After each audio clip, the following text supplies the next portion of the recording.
warahmatullahi wabarakatuh. Waalaikumsalam warahmatullahi wabarakatuh. Senang sekali saya Frida Satika Basri dapat berjumpa kembali dengan para sahabat sehat dalam tayangan podcast RSUD Dr. Haji Muhammad Anwar Kabupaten Sumeneb. Nah, sahabat sehat, kali ini di studio kami telah hadir dua orang narasumber yang memiliki peran penting dalam proses penyalahgunaan dan pemberantasan narkotika di Kabupaten Sumeneb. Kita sapa beliau-beliau terlebih dahulu.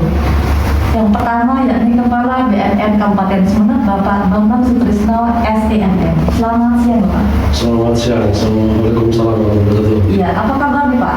Alhamdulillah sehat-sehat saja. Iya, alhamdulillah. Yang kedua yakni Bapak Satrawi Joyo. Beliau menjabat sebagai Subkoordinator Rehabilitasi di BNN Kabupaten Sumeneb. Selamat siang, Bapak. Selamat siang. Apa kabar nih, Pak? Alhamdulillah sehat. Alhamdulillah.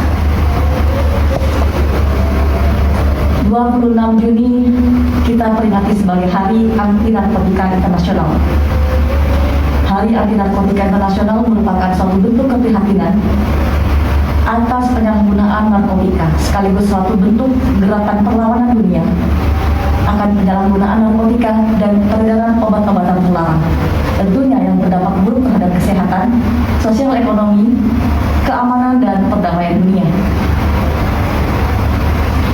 Kasus penyalahgunaan narkotika secara global mengalami peningkatan prevalensi setiap tahunnya, tentunya dengan latar belakang yang berbeda. Melalui tayangan podcast RSUD Dr. Haji Muhammad Anwar Kabupaten Sumeneb, kita akan menjawab mengapa prevalensi kenaikan setiap tahunnya untuk kasus penyalahgunaan narkotika ini terjadi di dunia. Namun sebelum kita memulai sesi bincang-bincang dengan para narasumber, kita selalu ingatkan kepada para sahabat sehat untuk selalu like, share, komen, dan subscribe channel YouTube official kami di RSUD Dr. Haji Muhammad Anwar Sumeneb Channel dan di laman Instagram kami di @RSUMA7.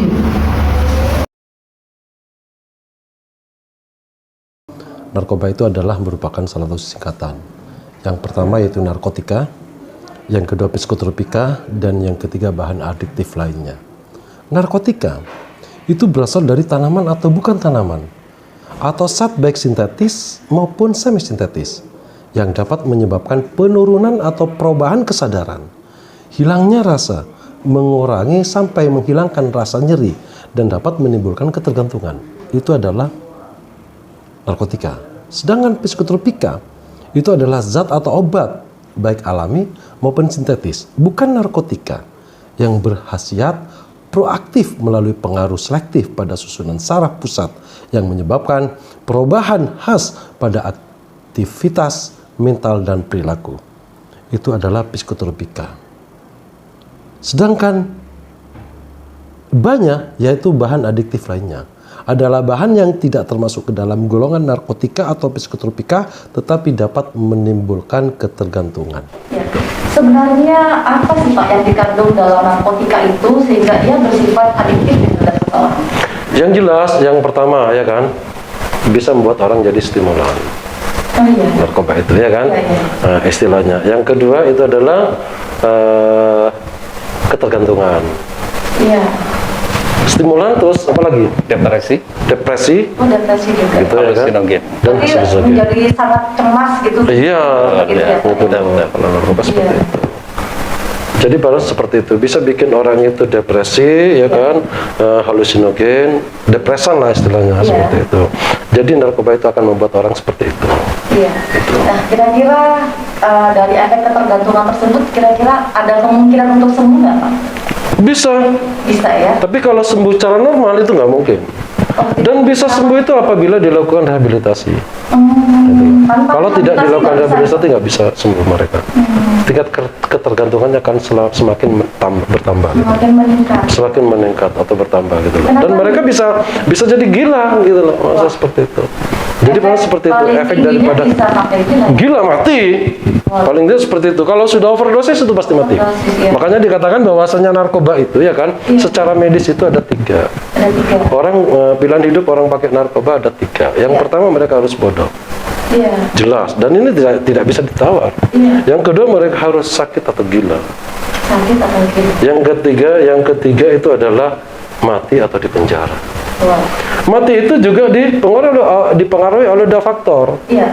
Mati karena overdosis, Iya. mati karena dihukum mati atau ditembak mati. Itu aja.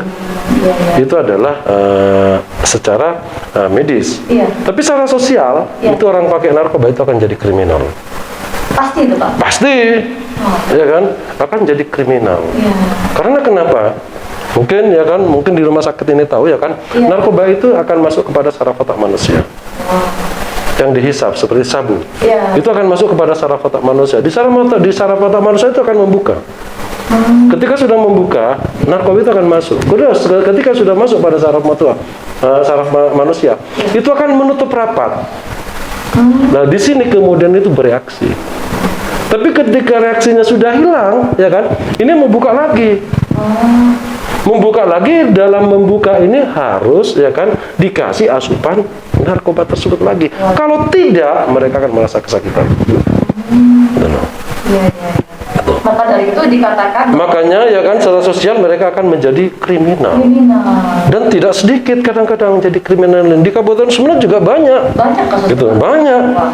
Makanya saya sampaikan ya kan, kenapa harus jadi kriminal ya Iya. kan? Ada salah satu anak Iya. di Kabupaten Sumeneb ya kan? Ada salah satu anak dia pakai narkoba. Iya. Orang tuanya bilang Iya. mau direhab, tapi dia nggak mau. Nggak mau. Sampai orang tuanya bilang ya kan, saya itu sudah berapa bayar hutang gara-gara kamu Iya, iya. pinjam. Satu. Iya. Yang kedua ya kan, ada orang Sumeneb itu datang ke kantor BNN. Iya. Kakaknya melaporkan, Iya. adik saya mau direhab. Iya. Gitu. Saya sampaikan kenapa, sama kasih subkoordinator rehab dijelaskan kenapa harus direhab. Aduh sudah Pak. Iya. Karena kalau minta uang kepada ibu saya pasti bentak-bentak. Wah. Ketika mereka tegur, kamu jangan membentak kepada ibu. Dia malah ngancam saya. Kamu jangan ikut-ikutan, nanti kamu saya bunuh. Nah, gitu. Makanya pecandu narkoba ini, ya kan, kalau sudah sako, itu tidak bisa membuat orang tua, tidak bisa melihat orang tua sebagai orang tua. Ya Allah. Ini. Kakak sebagai kakak, tapi orang tua dan kakak adalah merupakan target bagi saya untuk bisa, bagi pecandunya untuk bisa memakai narkoba, memberi uang dalam rangka untuk memakai narkoba. Itu secara sosial akan terjadi seperti itu. Iya, iya, Pak.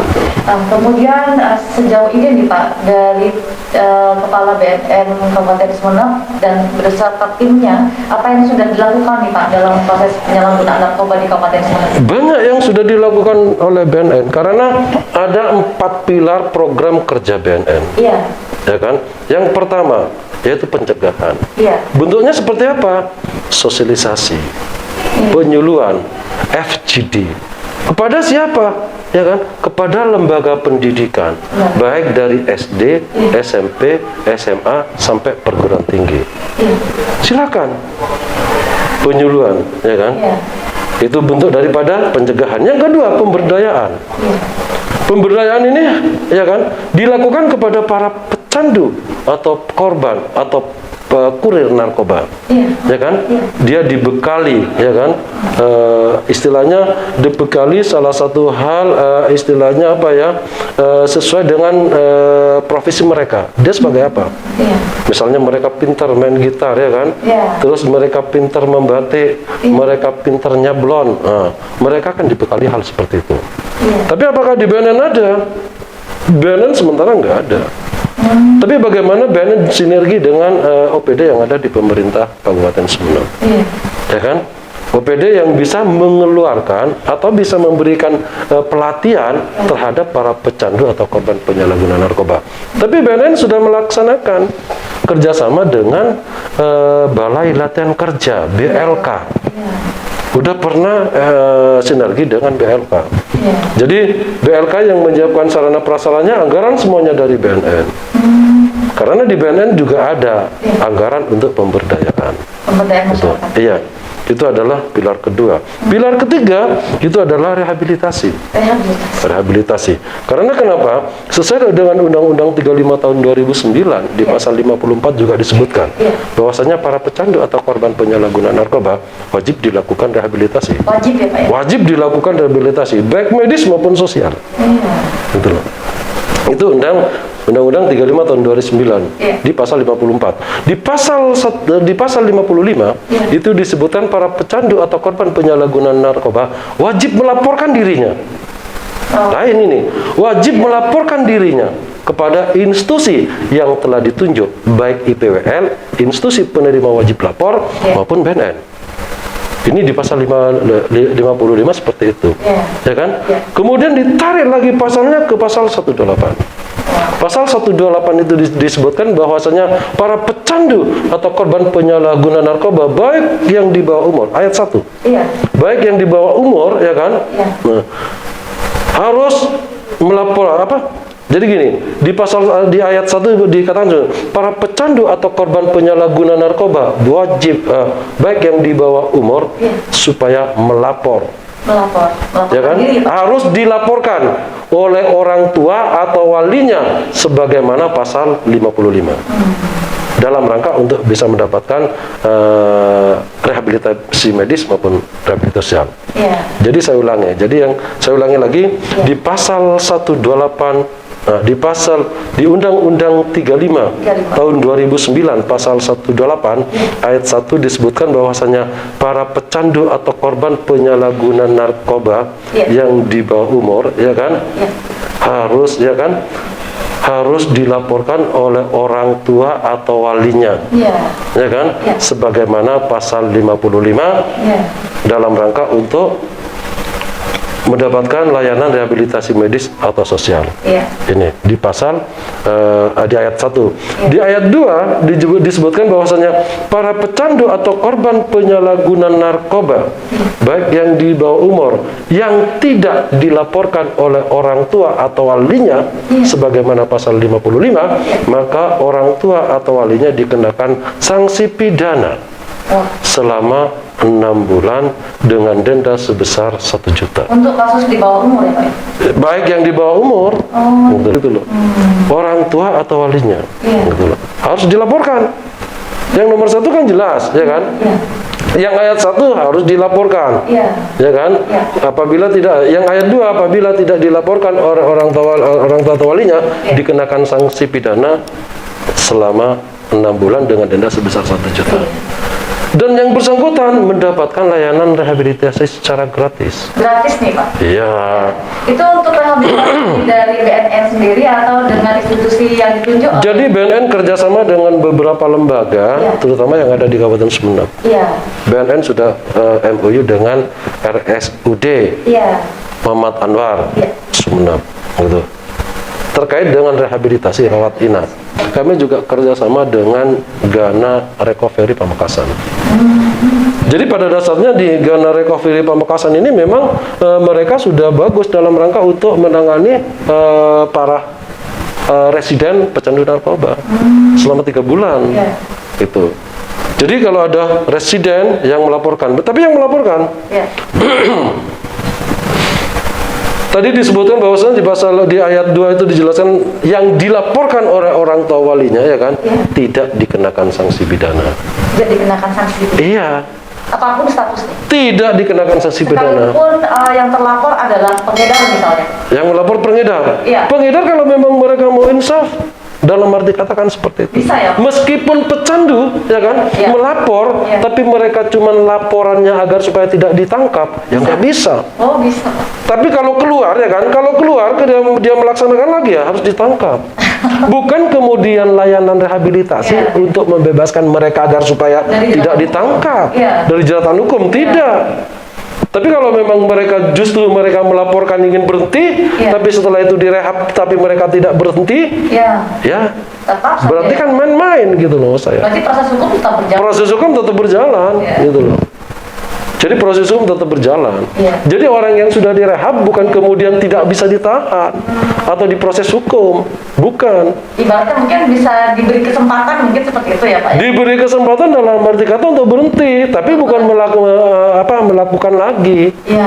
Jadi bukan kemudian konsumsi narkoba lagi, diberi kesempatan untuk berhenti. Tapi alhamdulillah yang sudah diarahkan di BNN itu ke Ghana Recovery selama 3 bulan itu 3-tiganya ini bagus semua sudah.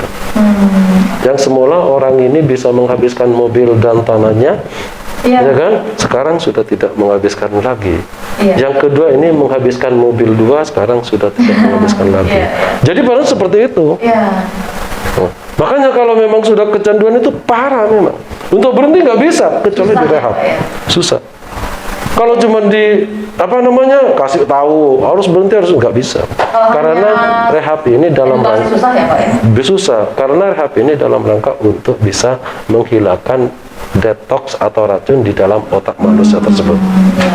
Fungsi daripada rehabilitasi seperti itu, gunanya seperti itu. Makanya harus gitu loh, seperti itu. Di pasal 2 tadi udah jelas ya kan, tidak dikenakan sanksi pidana. Yang melaporkan. Kalau tidak dilaporkan, ya jelas orang tuanya kena, orang tua atau walinya dikenakan sanksi pidana gitu loh. Proses hukum tetap jalan. Gitu. Maksudnya seperti ini adalah merupakan pilar ketiga daripada apa yang dilaksanakan. Kalau pilar keempat itu adalah penegakan hukum. Penegakan hukum BNN itu juga ya kan melakukan penangkapan terhadap para kurir, pengedar dan bandar narkoba yang ada di Kabupaten Sumeneb. Tapi kalau mereka tidak melaporkan, kemudian ditangkap oleh BNN, ya kan? Paling tidak ya kan, mereka proses hukum tetap kita jalankan. Iya. Apalagi ya kan? Status penggunanya gitu. Statusnya benar pengguna atau tidak? Iya. Kadang-kadang mereka bisa jadi kurir. Pengguna ini kalau sudah tidak punya uang, itu akan bisa naik jadi kurir. Naik statusnya. Iya, jelas. Sekarang orang pelajar, dia tidak punya uang, dia mengkonsumsi narkoba karena narkoba itu bikin orang ketergantungan. Ya kan? Ya kan? Bikin orang halusinasi tadi. Ya kan? Bisa membuat orang jadi ketakutan. Mbak Vinda lewat misalnya pakai baju coklat ya kan? Disangkanya poluan. Mereka merasa takut. Dia akan merasa takut terhadap bayangan seseorang. Berhalusinasi mungkin seperti itu ya Pak ya? Halusinasi, iya halusinasinya seperti, tapi depresanya gini loh. Depresinya merasa ketakutan mereka gitu, seperti itu. Ini penegakan hukum di BNN juga harus dilakukan. Tapi bagaimana penegakan hukum yang dilakukan BNN? BNN bagaimana memutus salah satu jaringan? Jadi tidak semua pengguna kemudian ditangkap oleh BNN, korban kemudian ditangkap oleh BNN, gitu loh. Kalau memang mereka merupakan salah satu korban, kita arahkan untuk dilakukan rehabilitasi. Makanya di dalam BNN itu harus sinergi antara subkoordinator pemberantasan, subkoordinator P2M, dan subkoordinator rehabilitasi ini harus sinergi. Jadi pada seperti itu. Dalam rangka untuk menanggulangi peredaran dan penyalahgunaan narkoba, ini harus fokus kepada salah satu tempat yang mana tempat itu dinyatakan sebagai rawan narkoba. Harus sama-sama masuk, sinergi kan seperti itu. Jadi rehabnya harus ada di sana, ya kan? Terus pencegahannya harus ada, gitu ya kan? Penangkapannya juga harus ada, gitu. Masa seperti itu. Harus sinergi seperti itu. Itu di dalam tubuh BNN itu juga harus. Penindakan ini memang harus dilaksanakan. Bukan kemudian BNN tidak bisa nangkap, bisa. Cuman sekarang bagaimana kolaborasi dengan masyarakat? Perlu diketahui. Jadi pada dasarnya ya kan, pencegahan peredaran dan penyalahgunaan narkoba bukan hanya tanggung jawab BNN. Betul. Tanggung jawab semua lini. Semua pihak ya Pak? Semua pihak, bukan cuma tanggung jawab BNN, Polri, TNI, pemerintah, tidak, tapi juga masyarakat.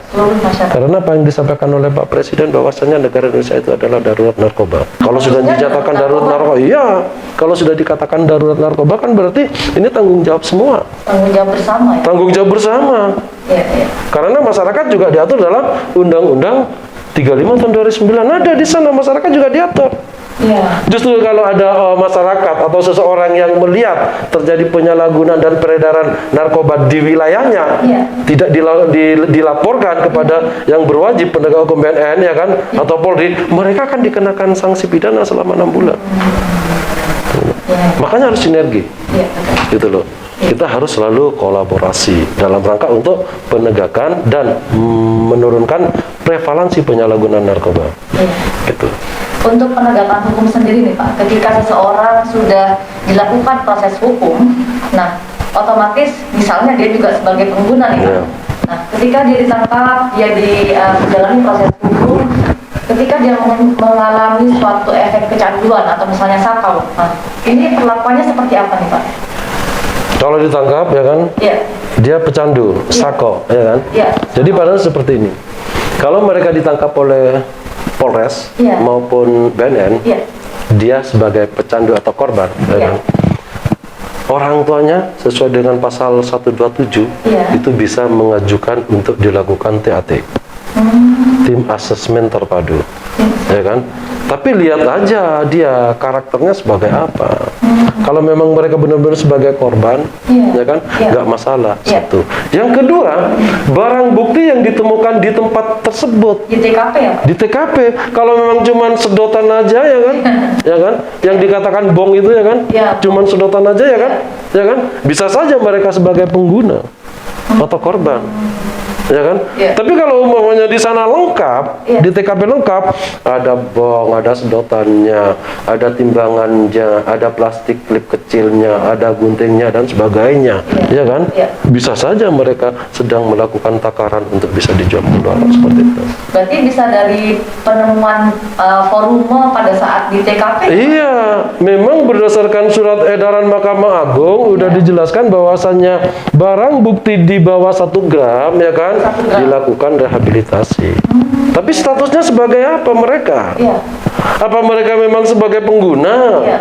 Atau mereka juga di sisi itu sebagai kurir? Kurir, iya. Iya kan? Iya. Nah, itu perlu kita pilah. Iya. Gitu loh saya. Tapi proses hukum, ya kan, Iya. tetap kita jalan. Berarti ada penyidikan berlanjut ya Pak ya setelah Iya. penangkapan itu ya? Setelah itu harus diasesmen dulu. Iya. Makanya saya sampaikan di pasal 127 itu sudah pihak keluarga bisa meminta asesmen kepada penyidik apabila yang ditemukan barang buktinya di bawah 1 gram. Iya. Tapi tidak ada barang bukti lain sebagai pendukung sehingga mereka bisa mengarah kepada kurir. Boleh. Iya. Gitu. Silakan kita asesmen. Nanti di asesmen kita akan mendatangkan tim hukum, Iya. ya kan? Iya. Terus tim Medis, medis, Oh iya. terus psikolog. psikolog. Iya. Gitu loh. Jadi baru seperti itu. Dari tim itu nanti memberikan salah satu kesimpulan, rekomendasi. Iya. Tersangka ini sebaiknya gimana? Iya. Di samping mereka menjalani rehabilitasi, mereka juga menjalani proses hukum. Karena ditangkap. Karena nggak ada yang ditangkap, ya kan, seandainya undang-undangnya apabila ditangkap, ya kan, kemudian di bawah 1 gram Iya. harus direhab, nggak Iya. ada. Di TAT, Di TAT terlebih dahulu. tim asesmen terpadu. Gitu loh, hanya seperti itu. Ini kalau melaporkan udah jelas. Makanya saya minta kepada masyarakat khususnya, ya kan, di Kabupaten Sumeneb, kadang-kadang banyak orang tua yang nggak paham. Ya kan? Lapor ke BNN, mereka takut di penjara. Betul Pak, betul. Lah ya kan? Seperti itu. Padahal itu mindset yang nggak benar. Karena sudah ada undang-undangnya. Seandainya nggak ada undang-undangnya, saya nggak berani jamin. Iya. Kalau lapor ke BNN itu tidak ditangkap, nggak berani jamin. Saya bilang, gimana Pak kalau kita lapor kemudian anak saya ditangkap? Yang pertama, ya kan, mereka benar-benar mau berhenti. Ada komitmen dari Lah iya, harus ada komitmen. Rehab sendiri kadang-kadang mau rehab, orang tuanya harus datang ke kantor. Ke superkoordinator rehab, laporan terlebih dahulu, ya kan? Iya. Anaknya misalnya ada di rumahnya, boleh. Orang tuanya laporan, bawa KTP dan kakaknya orang tuanya yang laporan. Iya. Ya kan? Iya. Anaknya katanya mau direhab atau dia mau direhab. Iya. Tapi ketika anaknya udah berangkat, ya kan? Iya. Di tengah jalan ditangkap oleh polisi, tapi ternyata di sakunya masih ada sabu, itu nggak bisa direhab. Nggak bisa. Iya. Nggak bisa. Berarti mereka tidak mempunyai etiket baik Iya. untuk sembuh. Memang terus terang aja. Iya. Ben ini kerjanya memang mulia. Karena kenapa? Menyembuhkan orang yang terindikasi narkoba. Ya. Ingin disembuhkan oleh BNN. Mau direhab. Tapi Ya, kenapa makanya masyarakat itu takut gitu loh Ya, saya. ya. Padahal BNN ini kerjanya memang mulia. Iya. Bagaimana bisa generasi muda itu yang terindikasi narkoba bisa sembuh? Harapannya BNN seperti itu. Iya. Itu loh saya ingin membantu masyarakat. Iya. Kan kerja ikhlas berarti. Pekerjaan yang mulia sekali. Kerja kan ikhlas dan mulia gitu loh saya. Bukan BNN itu harus menangkap pecandu, tidak. Harus menangkap korban, tidak. Iya. Iya. Ya kan? Tapi kalau memang korban itu langsung melaporkan, baru Iya. bagus itu. Maksud saya seperti itu. Ya orang tua lah yang melaporkan. Kalau Mudah-mudahan memang upaya adiknya benar ini sembuh. bisa meningkatkan kesadaran masyarakat. Iya, Iya. harapan saya seperti itu. Bagaimana mindset masyarakat itu tidak keliru. Iya. Jadi lapor itu bukan dalam rangka untuk ditangkap, tapi untuk disembuhkan. Untuk disembuhkan. Agar supaya mereka benar-benar sembuh. Iya. Pada dasarnya seperti itu. Mungkin saya ke Bapak Satrawi Jo, Siap. selaku subkoordinator rehabilitasi. Ya, Boleh diceritakan nih Pak, siap. untuk para masyarakat yang pernah datang ke BNN dengan kasus penyalahgunaan narkoba, datangnya dengan status seperti apa nih Pak? Apa sudah dengan proses kecanduan yang tinggi atau bagaimana Pak? Ya. Terima kasih. Sebelumnya saya akan memberikan pemahaman dulu ya. Iya. Sebenarnya pecandu maupun korban penyalahgunaan narkoba itu Iya. adalah orang yang sakit. Ya. Orang yang sakit yang perlu kita bantu, Iya. kita tolong. Iya. Namun demikian, mereka termasuk keluarganya itu tidak menyadari bahwa mereka itu sakit. Sakit. Ya. Bahkan sakit yang diderita oleh pecandu maupun korban itu, Iya. sakitnya luar biasa. Bukan kayak sakit fisik saja. Mungkin tidak terlihat dari luar mungkin ya Pak? Iya, karena yang sakit itu semuanya. Dalam artian, psikisnya dia sakit. Psikis ya. Psikisnya sakit. Iya. Karena apa? Begitu narkoba dikonsumsi, Iya. itu yang diserang sekali, yang utama adalah psikisnya, otaknya, cara otak. Iya. Otaknya dirusak. Iya. Nah, gimana kalau otaknya rusak? Iya, Ya kan? betul. Kan sudah tidak normal. Tidak Ya. normal. Bukan hanya psikisnya, bukan hanya otaknya, tapi juga fisiknya. Iya. Fisiknya sering sakit-sakitan, kurus dan semacamnya, toh. Nah, kemudian juga sosialnya juga merasa sakit juga. Terutama lingkungan keluarganya dulu, ya kan? Ketika dia minta, tidak punya uang, jelas ngamuk, depresi yang muncul. Artinya apa? Karena kesakitan itu ya Pak ya. Kesakitan. Nah, ketika sakit, si pecandu maupun korban ini, berapapun harga narkoba itu, sabu-sabu biasanya itu ini pakai, itu dibeli. Pasti dibeli. Pasti dibeli. Karena butuh nih Pak. Iya, karena butuh. Iya. Saya pengalaman mengasesmen seorang pecandu yang melaksanakan rehab di BNN. Iya. Ketika dia tidak pakai, badannya merasa sakit semua. Terasa sakit, terasa ditusuk-tusuk katanya. Nah, ketika dia tidak pakai, ketika dia butuh Iya. sabu-sabu, Iya. berapapun dia beli, 5 juta Pak, saya beli Pak, asalkan bisa make. Nah itu efeknya ya. Gratis. Jadi sakit semuanya, terutama orang tuanya yang sakit, ya kan? Iya. Kena dampak juga, merasa takut dan semacamnya. Iya. Kemudian sosial lingkungannya juga sakit. Iya. Kenapa demikian? Ketika tidak punya uang, Iya. jelas mengganggu masyarakatnya. Iya. Ada sepeda motor, mesti diambil itu. Apa yang ada di depan mata nih, Pak, ya? Apa ada yang di depan mata? Dia sudah tidak memikirkan risiko dan semacamnya. Iya. Nah, yang lebih fatal lagi, negara pun juga ikut sakit. Iya. Iya kan? Betul, betul. Bisa dibayangkan Iya, iya. kalau masyarakat semuanya pakai, apalagi generasi muda sekarang, Iya, iya. pakai narkoba semua, sudah barang tentu masa depan bangsa ini, Masa depannya. ya kan, hancur. Iya. Ya, sebagaimana sejarah sudah membuktikan, Inggris menguasai Hong Kong Iya. pada tahun 1825, Iya. itu dikasih candu sama Inggris. Bisa Kan ya, Pak ya? Hah? Menyerangkan seperti itu. Iya, karena narkoba ini jaringan internasional. Jaringan internasional. Ada 11 negara yang mengancam kita. Ya. Cuma kita tidak sadar. Diancam oleh 11 negara dengan 73 jaringan. Wah. Ya, bisa dibayangkan. Saat itu ya Pak ya? Sekarang ini. Oh sekarang? Sekarang ini ya. Tiga jaringan? Iya. Luar biasa. Ya itu tanpa disadari. Nah, oleh karena itu himbauan ya kepada masyarakat, apabila ada di lingkungan keluarganya, Ya. jangan segan dan takut untuk melapor Ya. ke BNN Kabupaten Sumeneb. Tadi Bapak pimpinan sudah menjelaskan, Ya. tidak akan kena sanksi hukum Ya. karena sudah jelas, sudah ada undang-undangnya, dilindungi oleh Undang-Undang 35 2009 tentang narkotika. Sudah tadi dijelaskan pasal per pasal sudah kan? Ya. Ya. Nah, oleh karena itu perlu juga diketahui. Ya. Nah, terkait dengan prosedur mekanisme rehabilitasi juga masyarakat perlu tahu. Jadi proses Dan mekanisme rehabilitasi itu ada dua. Ya. Yang pertama voluntary. Voluntary itu sukarela. Ya. Sebagaimana Bapak Pimpinan menyampaikan tadi, Ya. melapor secara sukarela ke BNN tidak akan kena sanksi hukum. Ya. Biayanya gratis. Gratis, dijamin Gratis. negara. Biayanya gratis Ya. dan rahasianya dijamin. Rahasianya dijamin. Iya, Identitasnya ya Pak ya? Identitasnya tidak mungkin akan disebarkan. Karena apa? Masyarakat ini menganggap bahwa jika ada anggota keluarganya itu sebagai pecandu maupun korban, Iya. itu merasa aib. Padahal dia perlu ditolong, Iya. perlu dibantu untuk disembuhkan, untuk dipulihkan. Ya. Iya, betul. Itu voluntary. Iya. Ya. Yang kedua, pro justisia, tindakan melawan hukum. Ya. Tindakan melawan hukum. Tindakan melawan hukum tadi sudah sepintas dijelaskan oleh pimpinan, Iya. yaitu para pecandu ya, Iya. para pecandu maupun korban sedang asik make, ya, pecandu, Sama-sama nih Pak. entah bersama-sama maupun sendiri, ya. Nah itu kena tangkap sama penyidik, sama BNN maupun kepolisian. Iya. Nah itu pihak keluarganya berhak untuk mengajukan asesmen. Nah perlu diketahui di BNN ini ada tim asesmen terpadu. Khusus ya Pak ya? Iya, tim asesmen terpadu itu beranggotakan tim hukum, Tim hukum. ya.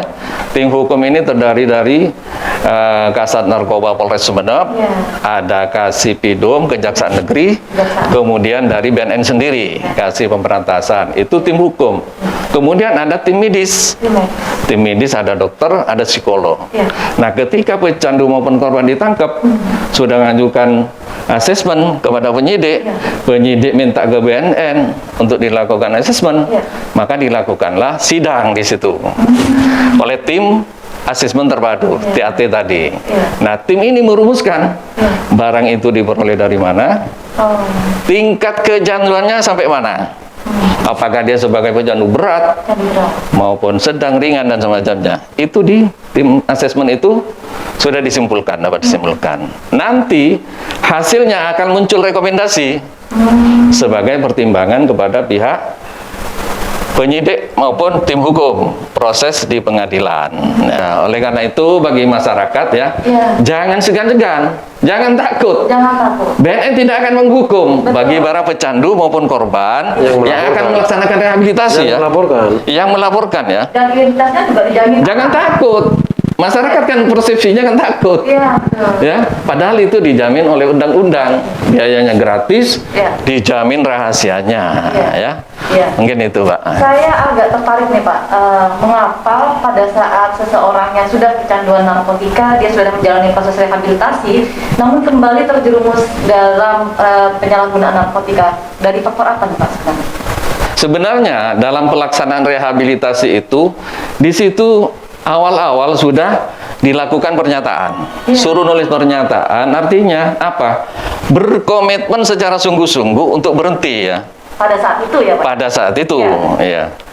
Berkomitmen untuk sungguh-sungguh baru dilakukan asesmen, konseling dan semacamnya. Ditentukan terapinya, Iya. apakah itu rawat jalan, Rawat jalan. apakah rawat inap. Iya. Jadi untuk rawat jalan ini bagi yang ringan. Iya.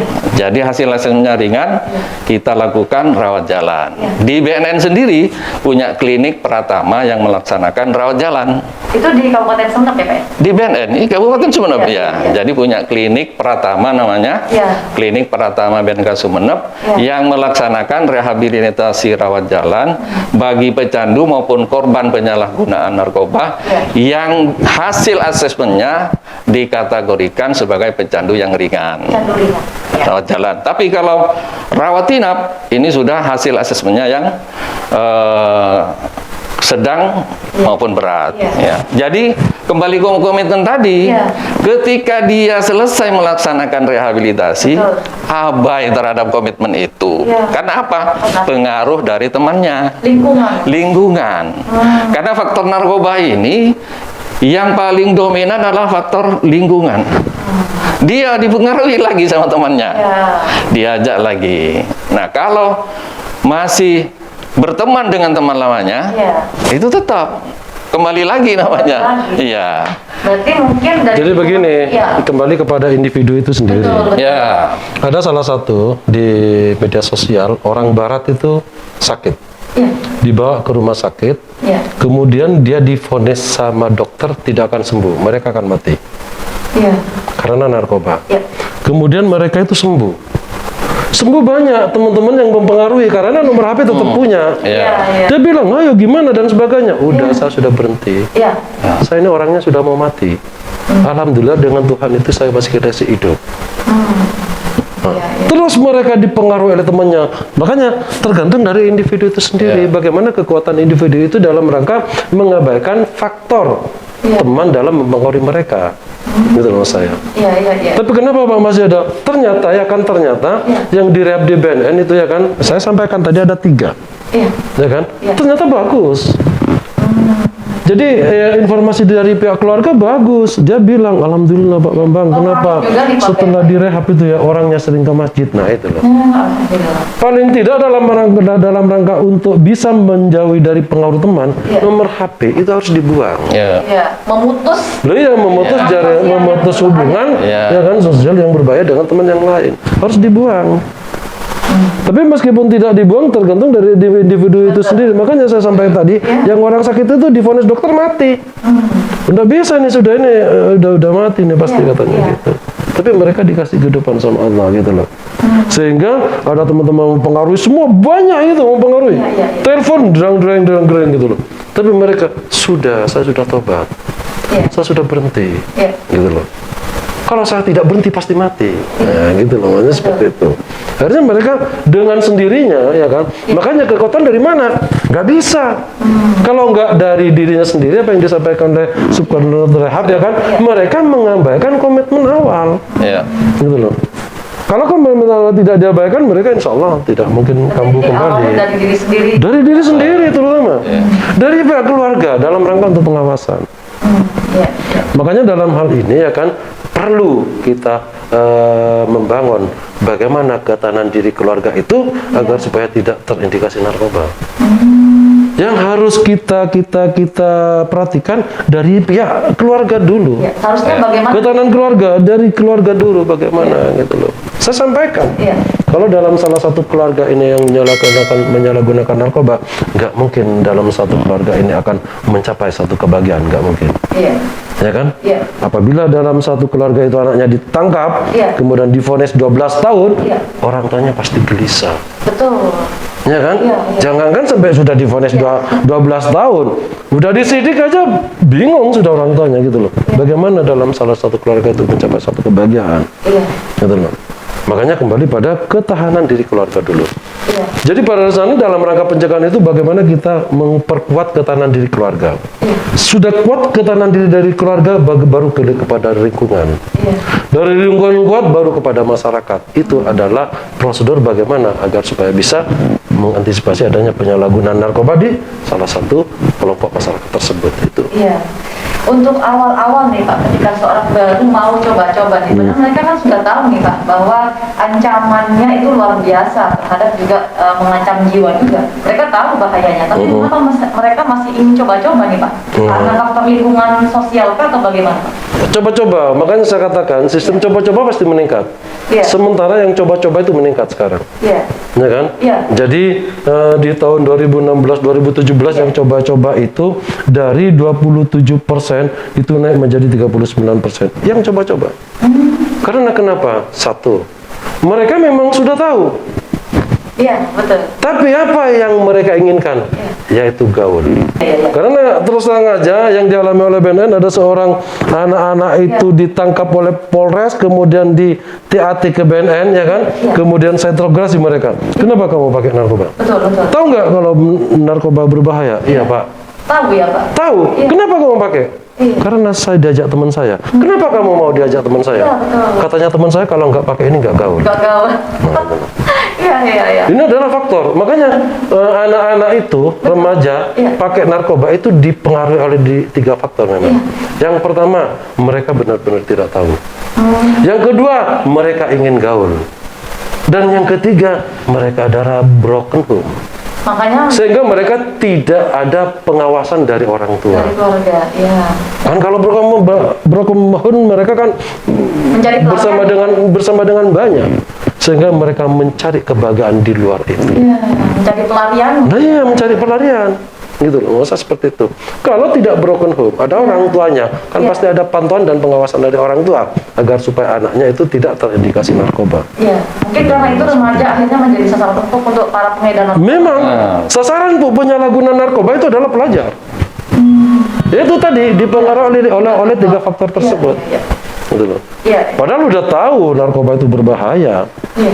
Kalau saya sosialisasi ke SMA sudah saya sampaikan, tidak ada siswa itu bodoh, tidak ada.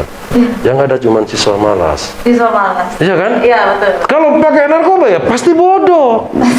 Karena secara medis 3 pilihan hidup orang pakai narkoba: bodoh, sakit, gila, atau mati, kan seperti itu. Ini namanya seperti itu. Iya. Jadi dari ketidaktahuan itu kadang-kadang Iya. sasaran penyalahgunaan narkoba memang pelajar. Iya. Nah, ada kok di Kabupaten Sumeneb pelajar. Ini nyata. Nyata. Ya kan? Mereka terutama yang mudah kena untuk dipengaruhi oleh kurir atau pengedar, Iya. itu adalah yang stres. Oh, yang stres. Orang stres pasti dipengaruhi. Iya. Ya kan? Iya. Dalam stres karena apa saja itu mudah dipengaruhi. Mudah dikenal. Ya bukan orang gila yang di jalan-jalan, bukan. Iya, iya. Dia kondisinya bagus, pemikirannya masih ada normal, tapi dia stres entah karena ada masalah dengan keluarga, entah ada masalah dengan guru dengan pelajaran, entah ada masalah dengan pacar, kan seperti itu. Iya, Gitu loh, stres kan seperti itu. Nah, itu yang mudah dipengaruhi. Ya kan? Nah, seperti halnya anak SMA, kenapa kamu saya gini? Oh, gampang. Ini loh saya punya obatnya. Makanya pecandu narkoba itu orang itu tidak akan beli pertama kali. Pasti dikasih gratis. Kalau sudah dikasih gratis 1 kali, dikasih gratis 2 kali, mereka akan ketergantungan atau mereka kecanduan. Pasti nyari nih, Pak. Pasti nyari. Iya. Ternyata itu memang terbukti ada anak pelajar SMA. Ketika sudah dikasih 2 kali, mereka coba, ya kan? Iya, betul. Pertama kali kan didatangi Iya. oleh kurir. Kamu kenapa saya gini-gini? Oh iya, ini pakai ini bagus ini. Bisa buat kamu begini, Iya. sehat dan sebagainya. Oke, dikonsumsi. Kedua kalinya datang lagi, gimana obat yang dikasih saya? Enak nggak? Wah enak Pak, kata. Nggak, saya nggak percaya. Ini coba lagi, kasih lagi gratis. Ketiga kalinya ya kan, Iya. bukan mereka, bukan pengedar atau kurirnya yang cari siswa itu, Iya. tapi siswanya yang cari mereka. Kenapa? Karena mereka sudah ketergantungan, Iya. mereka sudah kecanduan. Akhirnya cari. Ketika mereka ketemu bilang, "Lu Bapak kan ngasih obat saya." Iya, kenapa dia? Wah, itu masih ada lagi, ada ini katanya. Mana minta lagi loh? Kalau sekarang kamu nggak boleh minta. Iya. Sekarang kamu harus beli, Harus beli. ya kan? Iya. Sehingga siswa tersebut kemudian diperiksa di rumah sakit. Semuanya bagus badan fisiknya. Ketika dites urin, ternyata mereka positif sabu. Dilihat di track record BK, ya kan, ternyata anak tersebut sering tidak masuk tanpa alasan. Sering, dan kemudian dia tidak membayar SPP selama bulan. Untuk apa? Untuk beli narkoba. Di narkotika. Iya. Itu bahaya terhadap pelajar. Umumnya untuk jenis apa nih Pak yang tertinggi di kasusnya di Kabupaten? Oh, kalau di Kabupaten Sumeneb cuma sabu saja. Sabu saja ya? Iya, sama oplosan gitu aja. Jadi kalau heroin nggak ada, jarang kita nangkap heroin, ya kan? Iya. Ekstasi itu pernah kami nangkap di Ada ya, Pamekasan, Pak? ada Pamekasan tadi. Jarang. Pamekasan bukan Sumeneb, ekstasi. Oh, Pamekasan. Iya, sudah pernah Nah, kami coba. kalau misalnya kita tahu nih Pak, efek dari pengguna narkoba itu sendiri kan secara kasat mata mungkin tidak terlihat dari luar ya Pak ya? Iya. Nah, bagaimana nih kita mengetahui misalnya, naudzubillah ya Pak, dalam lingkungan sekitar kita ada yang ternyata pengguna narkoba. Nah, bagaimana sih cara kita mengetahui? Bisa diketahui dari sikap dan perilaku mereka sehari-hari. Iya, seperti apa Pak? Misalnya, Iya. orang itu ya kan, misalnya, kalau secara umum, ya kan, itu secara umum, jadi misalnya orang tersebut periang, ya kan, Iya. ya kan, Iya. periang, jadi apa, pemurung, gitu loh, ya kan? Itu juga mungkin ya Pak ya? Iya, jadi padahal seperti itu. Tapi yang sangat nampak, Iya. ya kan, Iya. dari sikap dan perilaku anak tersebut. Iya. Kalau sudah terjadi perubahan yang signifikan, misalnya drastis ya, Pak, ya? drastis, ya kan, Iya. drastis, ya kan, itu perlu dicurigai. Tapi jangan kemudian dituduh. Itu bukan penyelesaian namanya. Iya. Jangan-jangan kamu pakai narkoba, kamu biasa dikasih uang 10.000 untuk sekolah berangkat, sekarang minta 50.000, jangan-jangan kamu untuk beli narkoba. Iya. Itu bukan Ya, penyelesaian tidak baik, baik. ya. Gitu loh. Iya. Ya kan? Tetap kita kasih gitu loh mas saya. saya minta 100, kan saya sudah biasa, saya mau gini. Mulai dulu masa cuma 20, nah gitu misalnya seperti itu. Iya. Ini kan sudah terjadi perubahan sikap dan perilaku. Iya, betul. Udah dikasih aja 100, pasti dia keluar. Iya. Keluar pasti dengan temannya. Pulangnya ya kan, ketika reaksinya sudah masih ada ya kan nggak marah mereka. Santai. Senang, iya. Iya. Setelah itu kemudian dia ajak, ya kan? Iya. Ajak pura-pura kemana gitu. Sampai di kantor BNN, kita berhenti di BNN, saya punya teman, nah, gitu loh. Ajak main lah ya. Diajak, saya punya teman di BNN gitu. Kemudian orang tuanya bilang, minta tolong Pak, anak saya dites urin, gitu aja.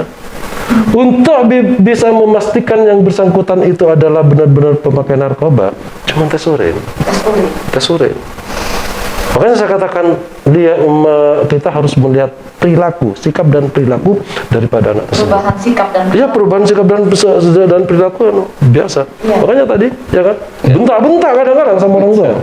nggak peduli apa. Tidak peduli, gitu sama saya, gitu sama saya Iya. seperti itu. Makanya dikatakannya kan, sekarang itu adalah terjadi kekerasan seksual. Oh, Misalnya ya kan, itu perlu diperhatikan karena apa gitu loh saya. Ini perlu diperhatikan karena apa? Iya, ujung-ujungnya mengapa mereka melakukan kekerasan seksual? Ya kan? Kalau orang benar-benar nggak mungkin lah. Ya kan? Seperti saya benar-benar ini jalan ketemu cewek misalnya biasa. iya. Karena di media sosial pernah terjadi. Seorang cewek SMA dia pacaran. Iya. Udah diperkosa sama pacarnya nelpon kepada temennya, ini loh, ada ini gini gimana mau, tapi kamu bayar sekian. Kan seperti itu karena apa? Kalau orang baik-baik dan tidak mabuk dan tidak gila kan nggak mungkin seperti itu gitu loh saya. Iya. Kekerasan seksual itu juga harus kita telah. Kenapa orang bisa melakukan seperti ini? Penyebabnya dari apa orang itu melakukan hal tersebut? Iya. Nah kan? Iya. Nah itu aja. Iya. Jadi makanya kita selalu hati-hati kepada putra-putri kita yang sekolah. Kalau bisa kita harus istilahnya selalu melakukan pengawasan, pulang sekolah tasnya dilihat, takut ada apa dan sebagainya, kan seperti itu. Mungkin seperti itu ya sahabat sehat. Salah satu cara kita untuk mengetahui sejauh mana sih pergaulan dari anak-anak kita di rumah. Ya. Kita ketahui Bapak, pada Orde Baru pemerintah sempat tengah nih Pak terhadap ancaman dari penyalahgunaan narkotika. Karena pemerintah sendiri berpikir bahwa negara kita sudah darurat, udah agamis, udah Pancasilais. Namun pada lonjakan kasus di tahun 1997 kalau tidak saya salah ya Pak. Itu ternyata ketika terjadi lonjakan, pemerintah semacam tidak siap nih Pak untuk mengatasi kecanduan atau mungkin permasalahan dari narkotika itu sendiri. Nah, bertitik tolak dari hal tersebut, bagaimanakah cara kita, terutama dari pihak BNN, cara kita menumbuhkan kepedulian dari masyarakat untuk tidak apatis nih Pak terhadap ancaman narkoba? Seperti apa? Jadi peran seperti ini ya kan.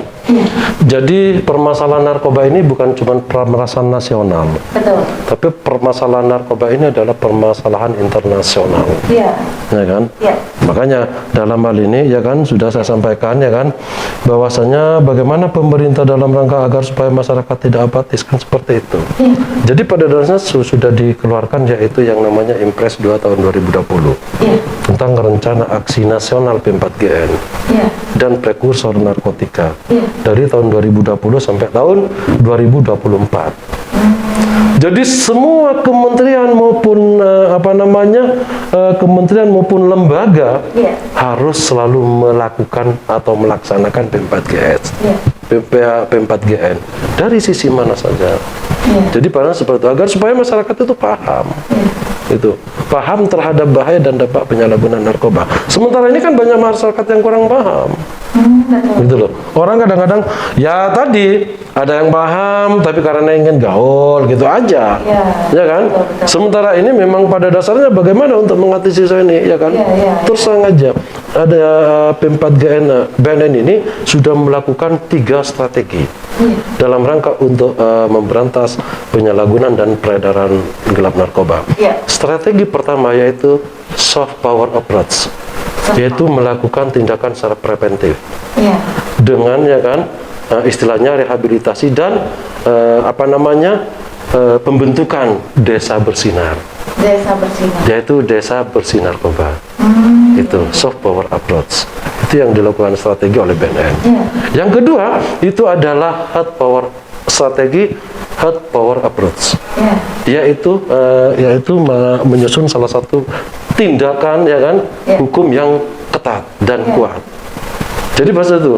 Jadi beberapa jaringan itu yang sudah banyak ditangani oleh BNN. Itu adalah merupakan strategi BNN. Iya. Makanya dikatakan saya tadi speed up, never let up. Betul. Ya kan? Iya. Kerja cepat, Kerja cepat. kerja hebat, Kerja cepat. berantas Ya. narkoba. Wah. Jadi jangan dikasih kendor gitu. Jangan loh. kasih kendor. Betul. Iya, jadi padahal seperti itu. Sedangkan yang ketiga adalah strategi smart power approach, Iya. yaitu strategi pintar. Strategi ketat. Jadi bagaimana BNN itu bisa menggunakan IT. BNN itu menggunakan IT, jadi tahu gitu loh. Iya. Iya. Orang gitu kadang-kadang Iya. pakai ini dan sebagainya enggak, tapi bagaimana kita bisa pakai teknologi IT. Itu yang dilakukan teknologi pintar. Iya. Sehingga dalam rangka untuk pemberantasan narkoba itu akan lebih cepat. Iya. Gitu loh, maunya seperti itu. Lebih bagus gitu loh, masa seperti Contoh itu. aplikatifnya untuk pemberlakuan IT dalam proses penyalahgunaan narkoba. Dalam penyalahgunaan narkoba itu proses IT-nya kita bisa tahu, pantau. Narkoba yang masuk dari mana masuk. Ada aplikasi khusus gitu loh. Di BNN ada aplikasi khusus. Iya, iya. Bahkan BNN punya mobil.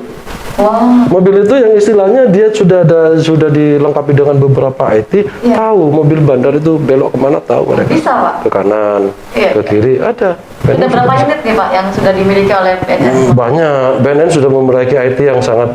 Jadi pada dasarnya BNN ini tidak langsung menggunakan tenaga manusia saja, tapi bagaimana kita menggunakan IT. IT, betul. Narkoba yang ada itu di berapa, di mana saja narkoba BNN tahu. Iya, iya. Gitu loh, masa seperti itu. Analis intelijennya sudah ada. Kita memanfaatkan dan memfungsikan analis intelijen melalui IT tersebut. Iya. Gitu loh, sehingga bisa memantau gitu mau saya Sudah peredaran kita narkoba itu di ini mana. ya, Iya, iya. peredaran narkoba itu di mana. Makanya itu tadi Iya. sesuai dengan apa yang disampaikan oleh Kepala BNN, speed up, never let up, itu aja. Betul. Karena melalui apa? IT IT. juga sangat perlu gitu loh saya. Tindakan kekerasan, apa istilahnya, penindakan yang keras, ketat, kuat, itu diperlukan juga. Iya. Itu ada 3 strategi tersebut. Iya. Itu yang dilaksanakan oleh BNN dalam rangka untuk bisa ya kan Iya. meminimalisir adanya penyalahgunaan dan peredaran narkoba di negara Indonesia. Dalam rangka untuk mewujudkan Indonesia bersinar. Makanya yaitu harus ada desa bersinar dulu, kan nggak mungkin Indonesia bersinar itu tanpa kita garap dari bawah. Dari bawah, betul Pak. Perlu adanya sinergitas Sinergitas. dari beberapa stakeholder yang ada di wilayah tersebut gitu. BNN dengan kepala desa gimana, dan seperti itu. BNN dengan dinas pendidikan, BNN dengan Bupati, BNN dengan siapa saja, BUMD, BUMN dan sebagainya. Ini harus sinergi. Kita harus selalu membangun sinergitas dalam rangka untuk bisa mewujudkan Sumeneb bersih narkoba, gitu aja. Saya kembali ke Bapak Satro. Siap. Untuk kasus rehabilitasi yang pernah ditangani nih Pak, bagaimana sih dari pihak Bapak dan tim untuk memastikan nih seseorang itu benar-benar sembuh nih atau menjalani proses rehabilitasi dengan baik? Bagaimana nih Pak? Iya. Tentunya kami dalam melaksanakan rehabilitasi itu melalui proses. Jadi ketika pertama itu residen istilahnya datang, itu kami lakukan screening test dulu. Screening test. Deteksi awal, artinya obat apa yang mereka pakai untuk menentukan obat yang dipakai, narkotika yang dipakai. Kemudian setelah itu kami lakukan asesmen. Asesmen ini penggalian data dan informasi riwayat penggunaannya. Mereka mengkonsumsi apa, frekuensinya bagaimana, apakah tiap hari make dan semacamnya, mulai kapan dia make, ya sampai terakhir dia make apa. Nah itu nanti akan ketahuan tingkat kecanduannya. Artinya hasil asesmen itu akan menentukan tingkat terapinya, terapi dan rehabilitasinya. Kalau hasil asesmen itu sudah mencapai poin 7 sampai 8, itu sudah berat. Sudah berat. Iya, sudah berat artinya terapi dan rehabilitasinya itu harus rawat inap. Nah, rawat inap kami kerjasama. Yang pertama dengan RSUD. Ya. Kemudian juga kami kerjasama dengan Ghana Recovery Pamekasan. Itu untuk 3 bulan di sana. Nah, sedangkan yang hasil asesmennya itu ringan, kami lakukan rehabilitasi rawat jalan. Rawat jalan di Klinik Pratama. Dan perlu diketahui juga, bukan hanya di Klinik Pratama saja, tetapi untuk di puskesmas kami sudah sinergitas. Artinya ada perjanjian kerjasama dengan puskesmas yang ditunjuk per wilayah Kawedanan, Karisedanan itu sudah ada ditunjuk. Ya, mulai 2016 kami sudah kerjasama. Di antaranya puskesmas Batang-Batang untuk wilayah Timur Daya. Jadi bisa membawai Dungke, Gapura, Batu Putih di sana. Jadi bisa ke puskesmas Batang-Batang untuk rawat jalan. Sedangkan di Barat Daya itu ada puskesmas Daso. Puskesmas Daso. Daso itu bisa Ambunten, Pasongsongan dan semacamnya di situ, Baru, Manding bisa ke sana. Kemudian di Barat Laut itu puskesmas Guluk-Guluk. Puskesmas Guluk bisa menangani di sekitarnya itu. Dan juga di Kepulauan dipusatkan di Puskesmas Arjasa. Itu tiap tahun kami sudah lakukan peningkatan kemampuan tenaga medisnya. Dalam artian menangani residen pecandu dan korban penyalahgunaan narkoba ini berbeda dengan menangani penyakit yang umum, penanganan khusus. Karena apa? Terapinya itu terapi medis dan juga sosial, Tadi sudah Pak Pimpinan sudah menjelaskan untuk menghilangkan racunnya, detoksifikasi. Iya, itu secara medisnya. Juga perilaku sosialnya itu juga direhabilitasi. Iya, itu. Jadi untuk pelaksanaan rehabilitasi ini, rehabilitasi medis dan rehabilitasi sosial saja, itu baru akan pulih. Pulih baik secara psikisnya maupun fisikisnya, baik secara individunya maupun secara sosialnya, seperti itu. Pada dasarnya kalau memang masalah rehabilitasi itu tahun 2018, 18, 17, 18 mungkin itu anggaran dari APBN. Itu baik rawat inap maupun rawat jalan gitu loh. Tapi semenjak tahun 2019 dengan adanya Permendagri nomor 12 tahun 2019 yaitu tentang fasilitas P4GN, akhirnya BNN untuk rawat inap dan rawat jalan untuk beberapa yang sudah bekerja sama dengan BNN yaitu puskesmas, itu anggaran tersebut kami dikasih IBA oleh Pak Bupati Sumeneb. Karena terus terang aja dari Permendagri tersebut mungkin Pak Bupati juga memahami, sehingga dalam rangka untuk melaksanakan rawat inap pecandu narkoba itu terus terang aja saya laporkan kepada Pak Bupati karena banyak gitu loh. Karena di BNN sudah tidak ada anggaran, akhirnya kami koordinasi kepada Pak Bupati, Pak Bupati sangat welcome gitu loh. Ya udah Bambang, nggak apa-apa kalau memang seperti itu kita hibahkan aja untuk para pecandu atau residen yang ada di Kabupaten Sumeneb. Jadi memang banyak gitu loh, saya seperti itu. Untuk beberapa kasus penyalahgunaan narkotika nih Pak, kadang identik dengan minuman keras nih Pak. Nah sebenarnya apakah minuman keras sendiri itu memicu seseorang menjadi pecandu narkoba? Betul. Jadi pada dasarnya pintu masuk untuk ini loh. Kalau kita bicara pintu masuk untuk pintu masuk narkoba, itu bukan dari minuman keras dulu, terutama dari rokok memang. Dari rokok? Iya. Wah, sahabat sehat nih, hati-hati yang merokok nih. Dari rokok, gitu loh saya. Dari rokok kemudian mereka ke minuman keras. Dari minuman keras mereka merasa tidak masih kurang enjoy akhirnya ke narkoba. Jadi pada saat seperti itu pintu masuk untuk penyalahgunaan narkoba dari sana. Karena kenapa? Karena itu terserat dan tersirat di dalam Al-Quran. Barang yang memabukkan itu haram. Betul. Yang memabukkan itu haram. Kalau narkoba bukan memabukkan, mematikan malah. Apa nggak lebih haram gitu menurut saya? Logikanya kan seperti itu. Yang memabukkan aja diharamkan. Apalagi yang mematikan. Betul. Gitu loh, saya seperti itu. Narkoba ini mematikan. Bukan cuma memabukkan gitu loh, saya seperti itu. Kemudian mengutip di artikel, salah satu artikel yang sempat saya baca nih Pak, dalam Detik News yang dimuat di bulan Juni 2021, bahwa BNN telah mengajukan anggaran nih Pak, penambahan kurang lebih sebesar 2,2 triliun. Nah, namun untuk penyalahgunaan narkotika itu tidak kunjung usai nih Pak, malah setiap tahunnya malah semakin bertambah meskipun mungkin persentasenya tidak begitu tinggi. Apa nih Pak yang terjadi? Kalau seumpamanya sekarang anggap apa yang disampaikan oleh Vinda ya kan, bahwasanya mengajukan 2,2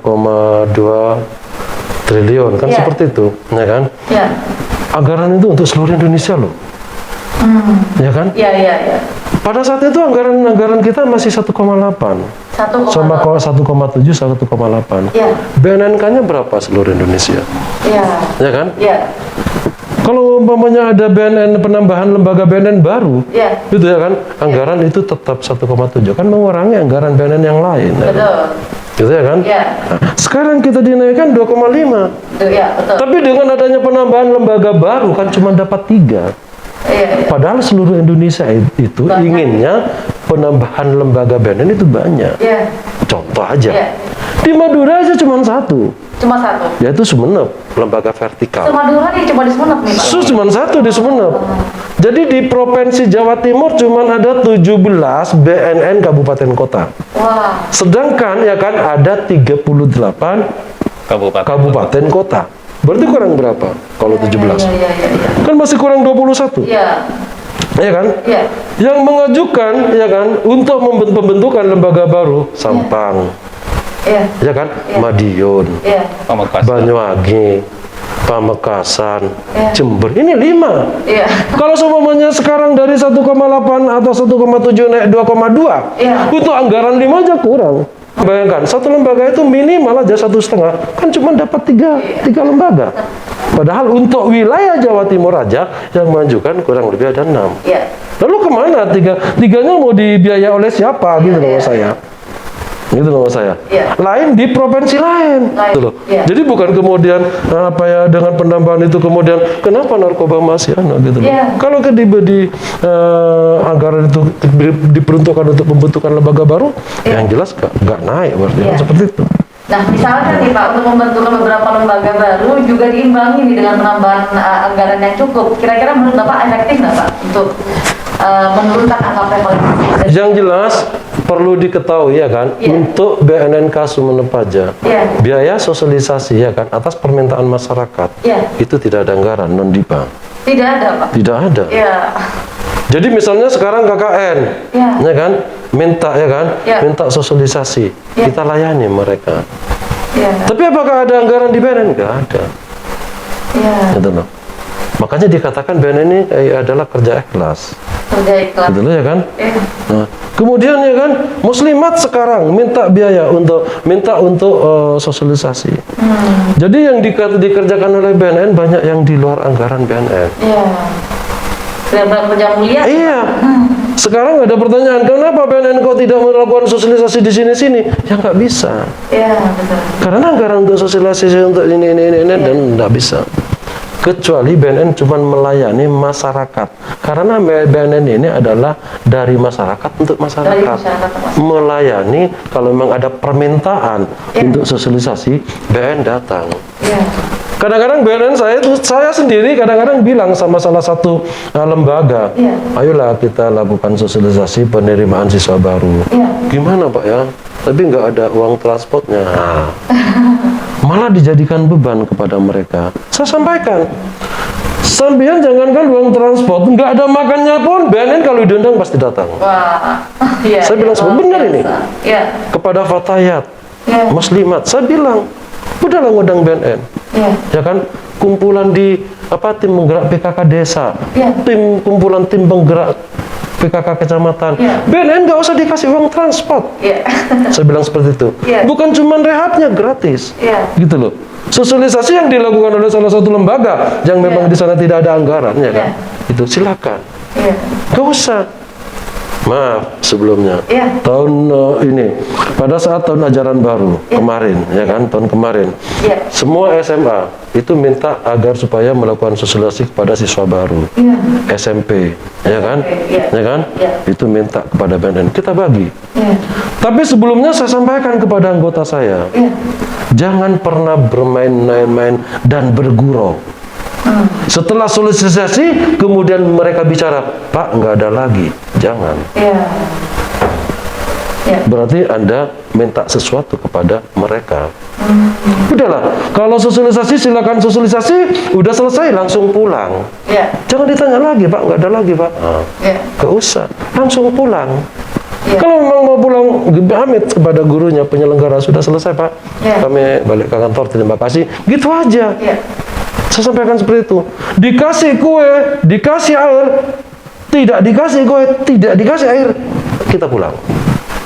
Itu komitmen kita. Luar biasa. Bagaimana supaya kita itu benar-benar masyarakat puas Betul.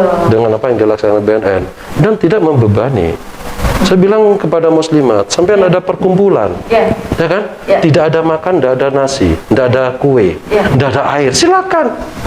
BNN nggak menuntut harus ada kuenya, tidak, Iya. ya kan? Ada alhamdulillah, nggak ada alhamdulillah, seperti itu. Ya. Ini adalah karakter daripada BNN. Semua anggota saya himbau seperti itu, Iya. supaya tidak terjadi apa-apa gitu loh saya. Wah, BNN maunya minta anggaran aja gitu, Iya. minta amplop aja gitu. Jadi seperti itu, tidak. Iya. Gitu loh. Saya sampaikan seperti itu. Silakan undang Iya. BNN. Gak ada anggaran, ya kan? Tapi terus terang aja, kalau sampean ngundang, gimana Pak BNN ini saya tidak ada konsumsi, BNN bisa membantu enggak? Nah, terus terang aja, BNN tidak ada anggaran seperti itu. Iya. Tapi BNN kalau ada anggaran pasti diberikan. Ada konsumsi, ada uang transport, Iya. pasti diberikan. Iya. Saya sampaikan kepada peserta rapat kerja, Iya. ya kan? Iya. Anda ke sini, Pak, dalam rangka untuk bisa membangun sinergitas di wilayah Anda dengan kepala desa. Bapak itu terus terang aja, nanti setelah acara ini mengikuti selama 1 hari, Bapak akan dapat uang transport sebesar 150.000. Saya sampaikan kepada mereka. Gitu loh. Iya. Iya. Jadi nggak ada pemotongan ini dan sebagainya, nggak ada. Kalau pajak wajar lah, Iya, kan harus dipotong kalau pajak karena dibayarkan negara gitu loh saya. Lain-lainnya nggak ada. Iya. Termasuk ke media saya kalau memang ada apa-apa press release, udah yang ditandatangani berapa dapat 150, ya udah Satpas Amin pasti dapat segitu sesuai dengan yang ditandatangani. Tidak akan pernah tidak sesuai dengan yang ditandatangani. Udah saya sampaikan seperti itu kepada semuanya. Iya. Sudah harus melakukan sosialisasi gitu loh. Sosialisasi terhadap Dharma wanita. Dharma wanita. Iya, dalam rangka karena ibu-ibu ya kan, Betul. filter yang sangat penting dalam rangka menjaga putra-putrinya Dalam itu suatu adalah keluarga. ibu-ibu. Iya, adalah ibu. Ibu. Iya. Ya kan, kuncinya Betul. kan ada di ibu. Iya. Maaf ini, anak yang sudah dewasa, Iya. kuliah, kontak personnya banyak sama ibu, Betul. bukan sama bapaknya. Sama bapak. Ibu adalah merupakan salah satu hal yang strategis dalam rangka menjaga putra-putrinya dan semua keluarganya gitu. Iya. Iya. Perlu RSUD melakukan sosialisasi gitu loh. Iya. Mau saya undang BNN, Betul. ya nggak ada anggaran nggak usah bayar, saya bilang kan segratis gitu loh, nggak usah seperti itu. Ya mau boleh lah mereka paham, ya kan, narkoba begini, narkoba begini. Tapi apakah mereka pernah berpikir saya harus menjaga suami saya dengan bagus, saya harus menjaga anak saya dengan bagus, ya kan? Bagaimana anak-anak saya kalau tidak saya jaga dan tidak saya kasih rasa kasih sayang dari saya, apa yang akan terjadi? Kan seperti itu. Iya. Nah gitu loh, masa seperti itu. Ini juga saya menggugah kepada RSUD Muhammad Anwar gitu loh ya. Mudah-mudahan kerjasamanya ini semakin baik ke depannya dengan pihak BNN Kabupaten Amin, Sumedang. amin.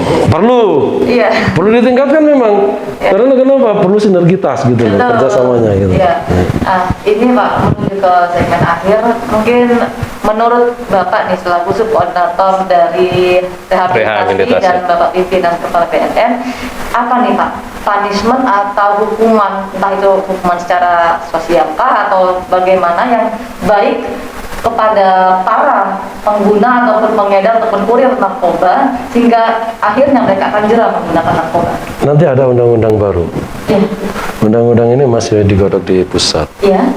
Jadi pada dasarnya nanti undang-undang itu akan mengarah kepada yang sebenarnya. Iya. Jadi kalau misalnya ada di pasal 117 Iya. mereka ditangkap BNN Ditangkap BNN. dengan barang bukti yang tidak cukup, Betul, ya kan? betul. Cuman saja, udah langsung direhab.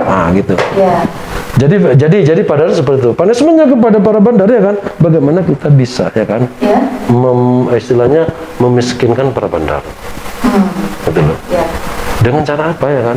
Ya banyak yang dilakukan oleh BNNRI, BNNP. Pada dasarnya seperti itu. Iya, iya. Memutus salah satu jaringan seperti itu. Iya, iya. Ya kan? Iya. Statement terakhir dari saya kan, yaitu speed up, never let up, gitu Iya. aja. Ya kan? Iya. Kerja cepat, kerja hebat, berantas narkoba di Indonesia. Jangan dikasih kendor. Itu aja. Ya. Ya. Ya, mungkin di segmen akhir nih, mungkin dari Bapak Kepala BNN Kabupaten Sumeneb dan Bapak Satria mungkin ada Siap. pesan yang ingin disampaikan kepada para sahabat saya di rumah dalam momentum Hari Anti Narkotika Internasional. Dipersilakan. Jadi pada dasarnya segini kepada masyarakat yang ada di Kabupaten Sumeneb ya kan.